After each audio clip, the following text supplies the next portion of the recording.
ماذا تلابتها إيه سامس أما يتساءلون عن النبأ العظيم الذي هم فيه مختلفون كاري سرال له منا كاري مالته مبه جوزي تكويت نجفد جوزي سدي قد سمع الله قول التي تجادلك في زوجها وتشتكي إلى الله مبه ديسي قرآن نتندو فين سي عالم بك قرآن أبولس شيطان يوم قاني بيا كاري هاتي تكاي ميمه بك سورة أما ألف لام ميم ذلك الكتاب لا ريب فيه إرجع ربي تكجدو قرآني جچا نبي محمد عليه الصلاة والسلام كان جرو سنة ناكره إتناهي سورة में करता रकमा नाकरे मकसद में abdi asa ne di segitu sih oke abdi Quran di sini aja bil-bil abdi surah agak surah sampai tadi tu kalau kau bisa digda apa nih abdi mana mum Quran itu sunnah Islami berkan nabani meme نابل مبارك سنة وبدأ يكون معفن سورة أركان الإسلام أجرا كنا كو ديفما وجواتو كسترا مدندما كوبلين kita bisa كوفا because tapi sering كوفا كوفا ما ياتو كديمو بانيان كنا وجيني واتو كتيا سيدما كنا ونستلو بدو ati akaman taketi jaba katati adatun tain ini simbra ufe besun tane kalesan sibeka aku masana ta sibeka ni kabajan si kaba guya to ko to ke simbeku na betta na to te simbetu messenger na nafsi walbenna tiktok ida walbenna kabaja kalesa wala kan wala kan wannan dubbaduma inni wan namni amanta kristana ke sabaye islamatun wan dur jiruda amanta islama ke sabaye mo kristatawun wan madur jiru haramiti garu wanti kuna salatti qosi wanni jajjabe sajiru tutuqa inni obolesigo agese tutuqa inni quraana dabsuun dorgamaadha fakkeenya fatama matsaaf qudusiin waa tokko sitti maa kenna asirratti yoon dubbadhe waraabbatanii olii gaddeemu malee fakkeenya hundi kaa'ee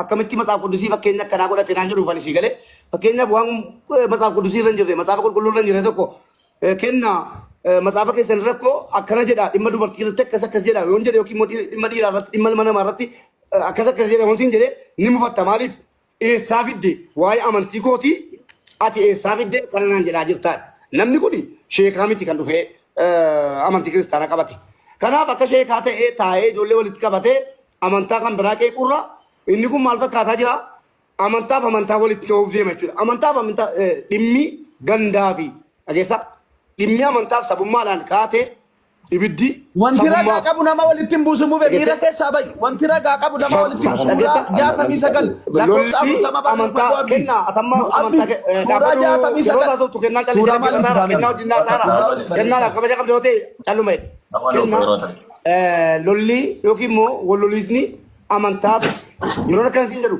islaamatu kennaan hin hibamu osoo hin taane anis amantaa kee xunnaan nan niiftu kenna akkasumatti fakkaata amantaa kee xureessuu mirgan qabu mucaan kuni waan hin beekne irraa dubbataa jira waan ta'eef nama tokko sheekaa miti sheeka guddaa wayii ijoollee gorsaa ture miti kan islaama keessaa kiristaana ta'e gati ta'eef kunoo akka obboleessaatti amantaa barbaade qabateera karabbina argu wallaahi bakka ati godhadha naajessu guyyaa tokko maaliif amantaa jijjiirte jedhee hin gaafanne dirqaman qaba gaafachuu garuu gaafachuu hin feeneefan hin gaafanne guyyaa tokko kanaaf amantaa islaamaa yeroo inni maqaa xureessu calliftanii ilaaltu yoo ta'e yoo ummanni islaamaa amantaan kiristaanaatiif amantaan islaamaa walitti bu'uurra jedhee haati kootiif abbaan koo yaa rabbi maaliif haadha koof abbaa koo ajjeefte yaa rabbi maaliif haadha koof abbaa koo ajjeefte utunaa darbee jennaan manuma gaarii keessa hin jiraachisin guyyuma lama boqochiisin yaa rabbi maaliif ajjeeften jedha amma immoo duutii haadha kootiif abbaa kootii ergasiiti wallaahi laaziin guyyaanan baga du'ani duniyaarra jiraatanii kana bagan argin baga du'an kanan jedhe sirratti isheen mataa keessa godhadhu wallaahi haadha koof abbaan koo galagalani malee ani Yesuus Kiristoos itti amanuun kan asii jechisiisa taana yeroo dhibba jedhi mube sin jaalladha ilaamu an waaqayyo Yesuus Kiristoos itti amanuun koo kan asii jechisiisa taanaan yeroo 1,000 jedhi yeroo 1,000 jedha Asaa kombita ani siyaasa miti kanas dubbadhu amantaa miti kanas dubbadhu asa filame lamaanuu nan danda'abdi siyaasaanis nan asa Noor illee filaamees beeka siyaasas beeka kan sii ta'e beladhu haasa'e. Yaa awwalee Roga sii ta'e haasa'e. Awwalee siyaasa dandeessaa gaasoftaan wajjin. Abdi gosa barbaadde naanaasayi gaafan deebii dhabe uummanni natti kolfu. Gosa barbaadde naanaasayi tokkummaa fi kennaa callisaa. Gosa barbaadde keessa naanna yaabdu. Baay'ee gaarii. Uummanni koppilii godha. Abdii akka Noor bakka kan nufti. Uummanni koppilii godha please. Koppilii naa godha ni torkii kooti. namni kumni lamman kun yeroo tokko share godha ammallee tap screen godha guys. Itti fufa tap screen hundi keessan. Aye, awwalee jimmaati. Awwal jechuun afaan Arabaatiin jalqaba jechuudha. Abbaan kee Rabbi rahmataa godhuu fi bakka dhugaa jiru. Abbaan kee kun yeroo isin guddisanu akkan odeeffadhetti isinirra darbanii nama danuu akka naannoo sana akka jaarsa biyyaatti kabajamu Gaattiraa keessatti ijoolleen Oromoo bakka garaagaraa jirtan Gaattiraa yeroo baay'een deddeebi'ee beeka. Sigimoof Gaattiraan ollaadha saxxammaan jechuudha. Sirriitti waa'ee Gaattiraa jalqaba isinitti hima. Gaattiraa jechuun biyya soorettiidha, biyya sooressaati. Dammatu baay'inaan keessaa baha. Sangoonni baay'inaan biyya sana keessaa fe'amee gabaa giddu galeessaatiif dhiyaata. Argamanii qabarsiisan. Yeroo qabaramanu aalima guddaa akka godina Jimmaatti jiran qabrii isaanii bukkeetti qabaraman. Maqaan isaanii ishee ajeenyuti. Lakki. Aji Abdus Samad. Aji Abdus Samad. Aji Abdus Samad.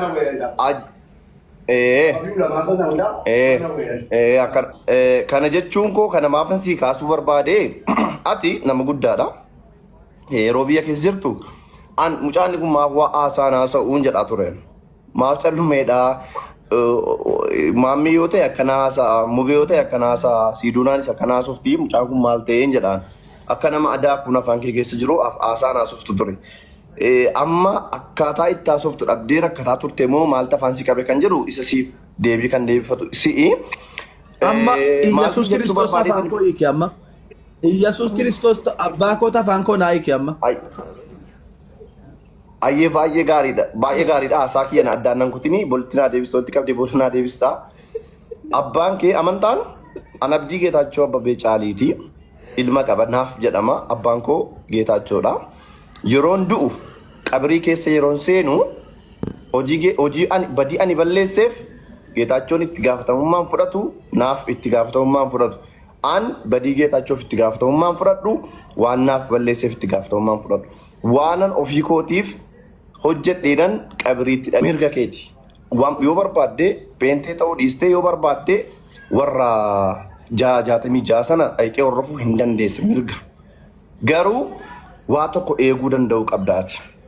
Wanta eeguu danda'u qabdu maali? Abdii peentee isin jettanii irratti haasa'uu barbaaddan kun amantaa Islaamaa dura waggaa 600 ho'i jira. Seenaan dubbisne ati nama kitaaba barreesse miti. Dhaggeeffadhatti laa awwal dhiifama guddaa wajjin waa'ee peentee naasofne peenteedha sin jenne waa'ee amantaa keetii wanta kaasin jiran. Namni kamuu amantaa barbaade hordofuu mirga qaban sin jedhaara. Garuu jalqaba waa'ee biyya keetii waa'ee abbaa keetii wanta sii kaasuu barbaadettan sii dhufaara dhaggeeffadhu. Waan ati eeggachuu danda'u qabdutu jiraan sin jedhaara. Maal eeggachuu qabda? Akkaataatti abbaan kee itti si guddisan yaadachuu danda'u qabda. Abbaan kee adaba akkamiitiin si guddise? Haati kee adaba akkamiitiin si guddisanii amma bakka dhugaa jiru?